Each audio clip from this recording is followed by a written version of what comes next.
Hey y'all, how's it going? So today I'm working on getting some of these trees cleaned up from the storm. We finally finally got a tree service out here to take care of the ones that were leaning over here. So we got all those down, and I've been working today on getting that stuff just cleaned up. You can see there's a lot of work that I've already done, and I should have gotten a video right before I started, but I didn't. So I've got a lot that's already done, but I still have a ton left to do. It's kind of hard to tell what I got going on over here right now, but we'll kind of walk back here and you can take a look. So I've got all these trees that were down, that were leaning, and they got cut. So now I'm working on getting all these logs cleaned up. You can kind of see the piles that I've got around the property where we've already cleaned stuff up. So we had, one there, had one over there that I was working on a few days ago. Got this one, that one over there by the dog kennel, this one here. I've got one there, 2 or 3 right there. So we've got a bunch that have to be cleaned up. So this is one of the big piles that I've got right now. I've got this little pile of brush right here. And then, sorry guys, it's really windy, so I don't know how this audio is going to turn out. I'll try to speak up a little bit just so you can hear me a little better. So this brush pile that I already kind of had going is gotten much larger. See, I've got a few smaller logs already in that one, and then a good bit over here in this pile. So what I'm doing right now is I'm trying to clear out all of the trunks. Well, I'm trying to clean everything up, but what I'm doing is separating out the tops, just the brush kind of stuff, and the trunks. So I'm cutting the trunks into 16 or so feet. This is what I've got so far, and I'm going to be using these hopefully for some lumber to build a shed, or a shop rather, out here. I'm trying to build a 32 by 32 shop, and so I've got a local sawmill that has told me that we can significantly improve the price of the lumber if I can bring him some wood.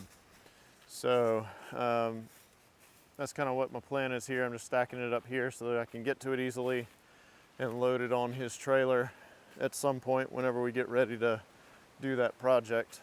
But anyway, that's what I'm working on today, is just kind of getting all this stuff cleaned up.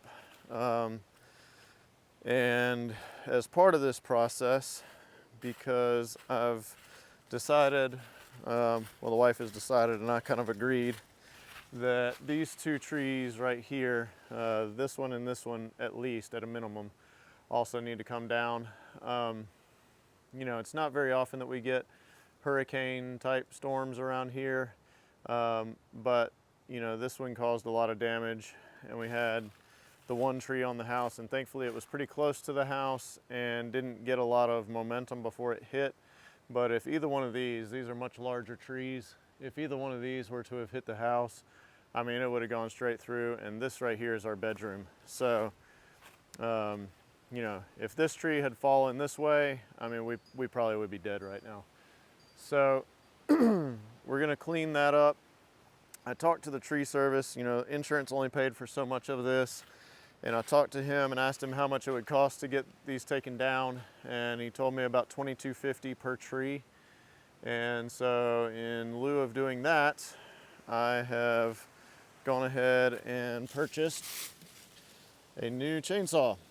So I got the Steel MS500i. It's a fuel injected saw. It's a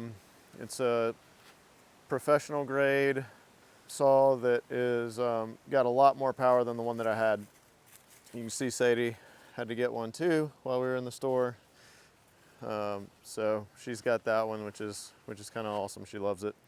But anyway, this is a great saw. I have just started using it today, and it is just leaps and bounds above my 311 that I had, or still have. I still have the 311, but it the 311 is a, let's see, 59 cc saw, and this one is a 79 cc saw. The 311 has 4.2 horsepower, I think it is, and this one has 6.7. So we've got a lot more power in this saw, and it really shows. Even cutting these smaller trees that I've cut today, it has just torn through them like nothing. And so it's great.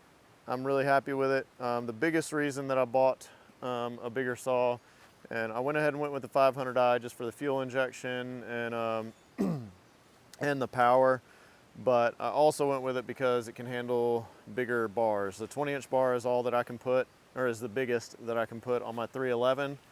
And both of these trees right here, this one's diameter where I want to cut it, which is right about here, is right at 25 inches, and that one is at least 26, if not more.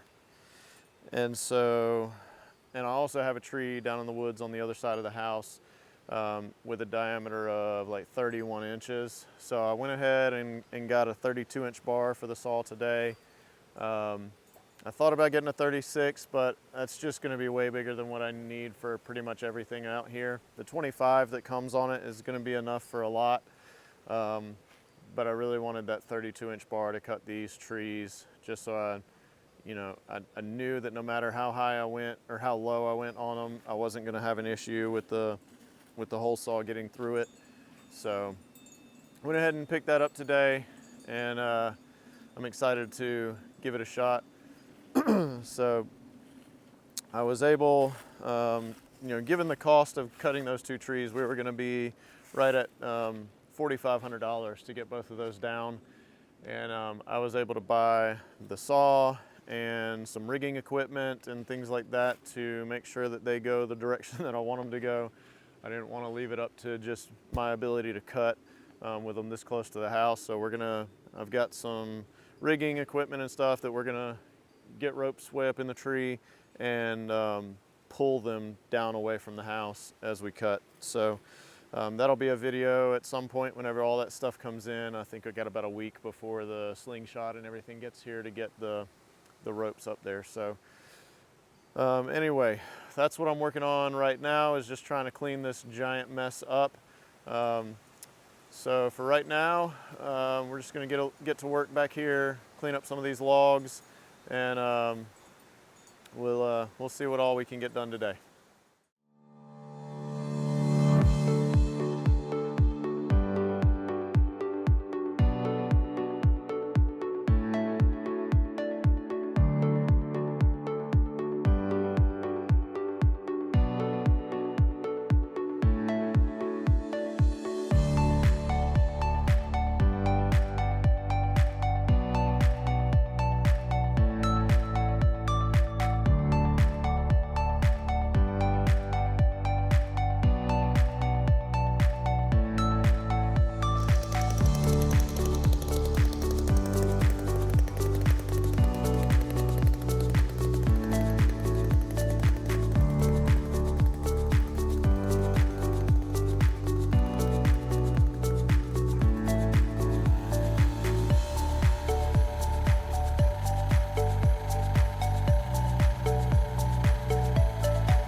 So we've got a big section of this tree taken off. I'm going to take a look at all this and see what's next as far as where to cut next.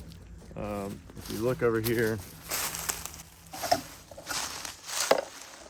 it's sitting on this big root ball right here. So it's going to fall this way. Unless it might be cradled in there where it's not really going to move, but I think it's got too much weight on it to not move. So what I'm probably going to do is get the rest of this brush cleaned up right here, and then I will probably go ahead and cut this off. I may cut that other one behind it first, get some of that cleared off. We'll see. I'm going to take a look at things and kind of decide what I'm going to do, and then we'll go from there.